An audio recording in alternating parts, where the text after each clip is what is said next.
अस्सलाम वालेकुम, welcome to Shanaya news. उम्मीद करती हूँ आप सब खैरियत से होंगे। यूके की अहम तरीन अपडेट्स लेके आप लोगों के लिए हाजिर हुए हैं। England EEA family permanent good news, बड़ा ऐलान आ गया। इंग्लैंड स्टूडेंट्स के लिए जनवरी अहम मसला बन सकता, फ्लाइट्स बैन। इंग्लैंड ट्रैवल पाबंदी, लॉकडाउन लगने वाला, वजीर आजम का नया ऐलान जारी। इसके अलावा एक और अहम अपडेट को आप लोगों के साथ शेयर करेंगे जो कि तारकीन वतन खास खबर आ गई, आखिर हुकाम में खलबली क्यों। तो इन तमाम खबरों की तफसीलात जानने के लिए आप सबसे यही रिक्वेस्ट है कि वीडियो को आखिर तक देखिएगा, वीडियो को शेयर कीजिए और लाइक कीजिए। तो अगर आप में से हमारे चैनल पर कोई न्यू है तो चैनल को सब्सक्राइब कर लीजिए और साथ में बेल के आइकन को प्रेस कर दीजिए।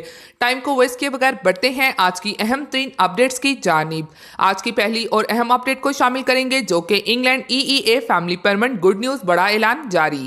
इंग्लैंड में जैसा कि जो ईईए फैमिली परमानेंट वाले हैं तो उनको परेशान होने की ज़रूरत नहीं है, क्योंकि अब उनको ईमेल के अलावा लेटर्स भी मसूल हो रहे हैं कि आप लोग अपने पासपोर्ट को जमा करवाएं। और ये उन लोगों के लिए है जो कि अपील को जीत चुके हैं 31 दिसंबर के बाद से, क्योंकि इस हवाले से कंफर्म कर दिया गया है कि इन लोगों को वीज़े जारी किए जाएंगे और जिनको ईमेल नहीं आई जल्द ही उनको भी आ जाएगी। और मज़ीद आप लोगों को ये वाज़ह करती चलूँ कि जो लेट एप्लीकेशंस हैं ईयू सेटलमेंट स्कीम वालों की, तो क्या वो जा रही हैं? तो जी हाँ, वो भी जा रही हैं। बस आपको इसके लिए ठोस सबूत देने होंगे, क्योंकि इस हवाले से आपको अपनी वजह बतानी पड़ेगी, यानी कि कौन सी ऐसी वजूहात थी जिसकी बेस पे आपने 30 जून की डेडलाइन को मिस कर दिया।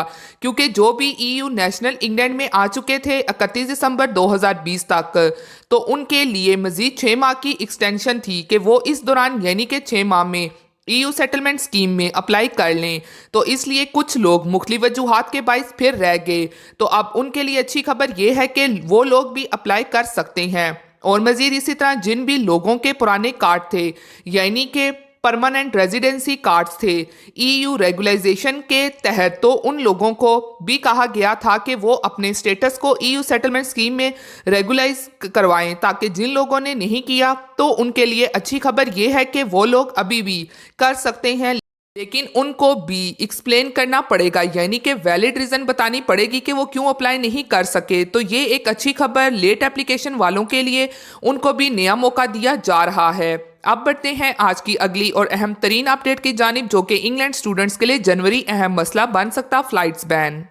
इंग्लैंड में जनवरी इनटेक और फ्लाइट कैंसिल होने के बारे में अहम खबर जारी हुई है, क्योंकि बहुत से लोगों का इस हवाले से पूछना है कि क्या इंग्लैंड में जनवरी इनटेक कैंसिल हो जाएगा और मजीद फ्लाइट्स के बारे में क्या अपडेट है, क्योंकि डेली बेस पे ओमिक्रॉन के केसेस रिकॉर्ड हो रहे हैं। तो क्या जनवरी में फ्लाइट और वीएफएस ग्लोबल बंद हो जाएगा? तो जैसा कि इससे पहले भी 2020 और 2021 में इनटेक बंद नहीं हुआ था, क्योंकि इंग्लैंड में ज़्यादा काम और मुल्क को बेनिफिट्स ही स्टूडेंट से होता है, तो इसलिए इंग्लैंड किसी के भी एडमिशन को कैंसिल नहीं करता। लेकिन बस एक चीज़ का आप पर इफेक्ट पड़ सकता है, जैसा कि अभी काफ़ी ज़्यादा फ्लाइट्स क्रिसमस के दौरान कैंसिल हुई हैं बिकॉज ऑफ ओमिक्रॉन, तो इस चीज़ का आप पे इफेक्ट पड़ सकता है। तो जो भी स्टूडेंट जिनका इनटेक है तो वो स्टूडेंट सबसे पहले इस चीज़ की कंफर्मेशन कर लें, यानी कि अपनी एयरलाइन से ये ज़रूर कंफर्म करें कि अगर वीज़ा कैंसिल हो या फिर फ्लाइट, तो उनके पैसे रिफंड हो जाएंगे। तो अगर हो जाते हैं तो फिर आपके लिए अच्छा रहेगा।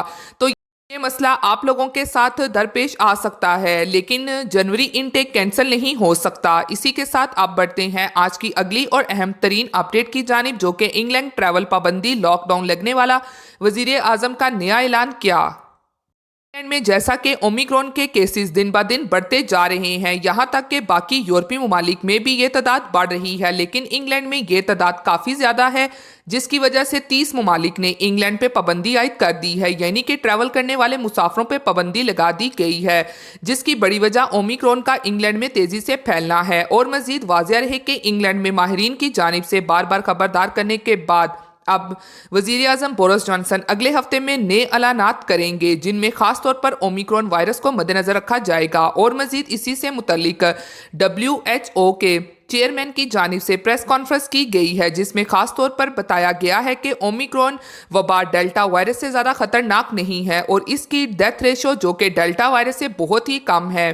لیکن اس کے باوجود اس وبا میں دو ایسے مسئلے ہیں جس کے لیے اس وبا کو کنٹرول کرنا جو کہ نہایت ہی ضروری ہے، کیونکہ یہ وبا بہت ہی تیزی کے ساتھ پھیلتی ہے، جیسا کہ یہ وبا 24 گھنٹوں میں بہت سے لوگوں کو متاثر کر دیتی ہے، اور دوسرا چند ہی گھنٹوں میں لوگوں کو آکسیجن کی ضرورت پڑتی ہے، جس میں ان کا ہاسپٹل جانا ضروری ہو جاتا ہے۔ تو اب آنے والے دنوں میں کیا لاک ڈاؤن لگ سکتا ہے یا نہیں، اس حوالے سے کچھ نہیں کہا جا سکتا، اور آنے والے دنوں میں اگر اسی طرح کیسز بڑھتے رہے تو کیا یوکے بھی اپنا ٹریول بین لگا سکتا ہے یا نہیں، تو اس حوالے سے ابھی کچھ نہیں کہا جا سکتا۔ لیکن اگلے ہفتے وزیر اعظم بورس جانسن 6 قسم کی پابندیاں لگانے جا رہے ہیں، جس کے لیے آپ لوگ تیار رہیں، کیونکہ پہلے بھی ایمرجنسی نافذ کی گئی تھی، اب بھی اسی طرح کی ایمرجنسی کو سختی کے ساتھ لگایا جا سکتا ہے۔ تو اب اسی کے ساتھ بڑھتے ہیں آج کی اگلی اور آخری اپڈیٹ کی جانب، جو کہ تارکین وطن خاص خبر آ گئی، آخر حکام میں کھلبلی کیوں؟ یورپی ملک میں تارکین وطن کے بڑے کیمپ میں وبا پھیل گئی، حکام کی دوڑیں لگ گئیں، سینکڑوں تارکین کو قرنطینہ کرنے کے لیے منتقل کر دیا گیا۔ کیمپ میں 1000 افراد کی گنجائش ہے، جبکہ اس میں گنجائش سے کئی زیادہ تارکین وطن مقیم ہے، جس سے وبا تیزی سے پھیلنے کا خدشہ ہے۔ تفصیلات کے مطابق یورپی یونین کے رکن ممالک سائپرس میں تارکین کے کیمپ میں کرونا کی وبا پھیل گئی ہے، اور وبا سے متاثرین کے 80 سے زائد کیس سامنے آئے ہیں۔ اس کیمپ میں سینکڑوں تارکین مقیم ہیں، اور گزشتہ ہفتے ہی سائپرس کے اپوزیشن ارکان پارلیمنٹ نے کیمپ کے دورے کے بعد اس میں سہولتوں کے فقدان پر تفشیش کا اظہار کیا تھا۔ دارالحکومت کے قریب واقع اس کیمپ میں گنجائش سے کئی زیادہ تارکین رہ رہے ہیں۔ کیمپ 1000 افراد کی گنجائش رکھتا ہے، جبکہ اس میں 2500 سے زائد تارکین کو رکھا گیا ہے۔ سائپرس کے میڈیا کے مطابق کیمپ میں مقیم 82 تارکین کے کرونا ٹیسٹ پازیٹیو آ چکے ہیں، جس کے بعد حکام نے فوری طور پر فوج سے مدد مانگی ہے، اور 30 سے زائد فوجی ٹرکوں میں متاثرین اور ان سے رابطے میں آنے والے 600 سے زائد تارکین کو 50 کلومیٹر دور ایک مرکز میں منتقل کر دیا گیا ہے۔ اس سینٹر کو ان تارکین کے لیے تعمیر کیا گیا تھا جن کی سیاسی پناہ کی درخواستیں کینسل ہو چکی ہوں اور انہیں ڈپورٹ کرنا مسعود ہو، تاہم چند ماہ قبل تعمیر مکمل ہونے کے باوجود یہ سینٹر خالی ہی پڑا تھا، اور اب اسے ان سینکڑوں تارکین کے لیے قرنطینہ سینٹر قرار دے دیا گیا ہے۔ تو یہ تھی آج کی اہم ترین اپڈیٹس جو آپ لوگوں کے ساتھ شیئر کی گئی ہیں۔ امید کرتی ہوں آپ کو انفارمیشن ملی ہوگی۔ اسی کے ساتھ پھر ملتی ہوں آپ سب سے کسی لیٹسٹ اپڈیٹ میں۔ آپ سب اپنا بہت خیال رکھیے گا۔ Thank you. خدا حافظ۔